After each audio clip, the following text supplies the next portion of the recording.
నేను 40 ఏళ్ళ వరకు పోరాటం చేసి రేవంత్ అన్న శిష్యునిగా,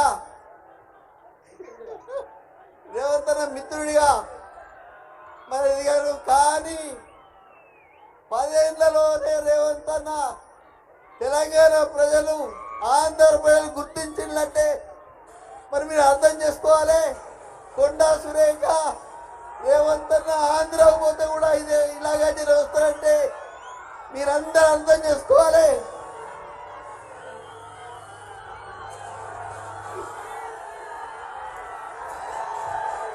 మీరు ఒక్కసారి ఆపాలి. మీ సుస్మితా పటేల్ గారు నెక్స్ట్ మీటింగ్ మళ్ళీ రేపు ఎల్లుండే పెడతా, కంపల్సరీ సరిగా ఆపండి. ఓకే, ఆపండి. ఈరోజు వస్తారు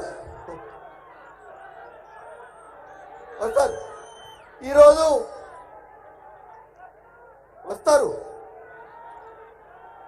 ఈరోజు రేవంత్ అన్న గారు ఒకటే మాట చెప్పిండు, అన్న హెలికాప్టర్ లేకపోతే పిడుగులు పడతామై, నేను మాత్రం కొండా సురేఖమ్మ మా అక్క మంత్రి పదవి ఇచ్చిన నేను దయచేసి బంద్ చేయాలి, ప్లీజ్ దయచేసి బంద్ చేయాలి, నాకు బంద్ చేయాలి.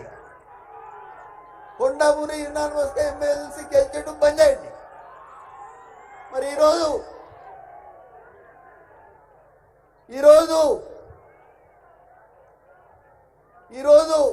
అక్క వస్తుంది, రేపు వచ్చింది. ఈరోజు పిడుగులు పడ్డా నేను మాత్రం వచ్చి తిరుగుతా, ఏది ఏమన్నా కానీ అని రింగ్ రోడ్ నుంచి 400 కిలోమీటర్లు 400 కిలోమీటర్లు ప్రయాణం చేసి మరి మన కోసం వచ్చిండు. అన్నకు గౌరవం ఇవ్వాలి అనుకుంటే రేవంత్ అన్నను జిందాబాద్ ఒకసారి కొట్టాలి. రేవంత్ అన్న, రాహుల్ గాంధీ, సోనియా గాంధీ, ఇందిరాగాంధీ. అసలు విషయం మీ అందరికీ ఒక సీక్రెట్ విషయం చెప్తున్నా. ఈరోజు మన మీద పెళ్లి, అన్న పెళ్లి రోజు, మరి ఈరోజు వచ్చినటువంటి మీరు మన మీద ఎంత ప్రేమ ఉన్నదో అర్థం చేసుకోవాలని మరి మన కొండా సురేఖ అక్క అని పిలుస్తాడు, కొండమూరిని అన్న అని పిలుస్తాడు. ఇలా ఈరోజు అది వదిలిపెట్టి కూడా మరి అక్కడక్కడ వదిలిపెట్టి నా వరంగల్ ఈస్ట్ ప్రజల కోసం నేను వస్తున్నా, వెస్ట్ ప్రజల కోసం వస్తున్నా అని చెప్పి, ఎందుకంటే ఎదురుగా రాణి రుద్రం ఉన్నది, రెండో రాణి రుద్రం ఇక్కడ ఉన్నది కొండా సురేఖ,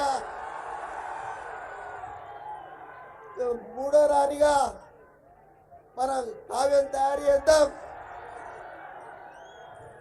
అట్టనగండి. మీరందరూ కూడా దయచేసి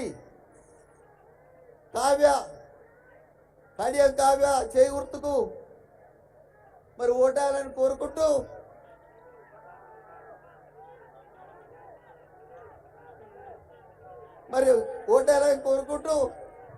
ఇప్పుడు కొండా సురేఖను కావ్యను మాట్లాడవలసిగా కోరుతున్నాను.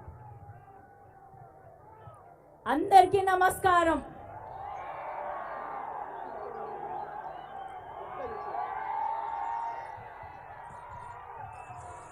అందరు అనుకోవచ్చు, ఏంది పుర్కార్ రాబ్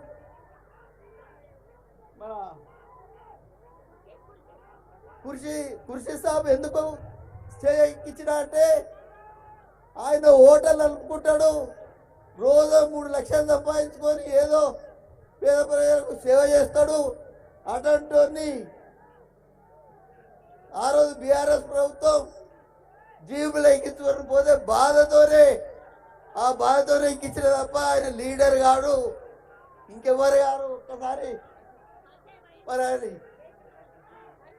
చేసినావు కదా, అలా ఏది కాదు. ఎందుకంటే మన ప్రభుత్వం వచ్చినాక రేవంత్ అన్న అన్నాడు, మన ముస్లింలు, మన హిందువులు, ముఖ్యంగా ముస్లింలు రాత్రిపూట ఎక్కువ తింటారు కాబట్టి వాళ్ళ ఏరియాలో వాళ్ళని నడుపుకొని అన్నా ఎవరెవరన్నా కూడా మన సిక్కులు వాళ్ళు అమ్ముకొని అన్నా అని చెప్పడం జరిగింది. అప్పటి నుంచి కూడా స్వేచ్ఛ జీవితం అనుభవిస్తున్నారు. లేకపోతే రోజు 10 బిర్యానీ వాళ్ళ ఇళ్ళలో పోతాయి. కానీ నేను మాత్రం పైసలు పంపి బిర్యానీ తీసుకుంటా. మీకు తెలుసు, చనిపోతే పైసలు ఇస్తాం, అనారోగ్యమైతే పైసలు ఇస్తాం, మరి ఎవరన్నా ఆపదలు వస్తే ఎంబడొస్తాం. పోలీస్ స్టేషన్లో చూసింది ఈరోజు చాలా మంది స్వేచ్ఛగా బతుకుతున్నారు ఈ 4-3 నెలల బట్టి. మీరందరూ కూడా అదే పద్ధతిలో ఉండాలని కోరుకుంటూ, రేవంత్ అన్న 10 ఏళ్ళు ముఖ్యమంత్రిగా మళ్ళా మనకుంటాడని చెప్తున్నా. ఉండకపోతే ఇలాగే గర్జిస్తాం. ఊరుగాళ్ళు సిటీ అంతా గర్జింపజేసే పూర్తి బాధ్యత 2 మొత్తం మహబూబాద్ నుంచి మొదలు పెడితే, నర్సంపేట నుంచి మొదలు పెడితే, ములుగు నుంచి మొదలు పెడితే భూపాలపల్లి వరకు నా అనుచరులు ఉన్నారు. మరి కొండ యువసేన ఉన్నది. అందరినీ కూడా ఏకం చేసి మరి అన్నను మళ్ళా అంటారు బీఆర్ఎస్ వాళ్ళు ఎక్కువ రోజులు ఉంటుంది.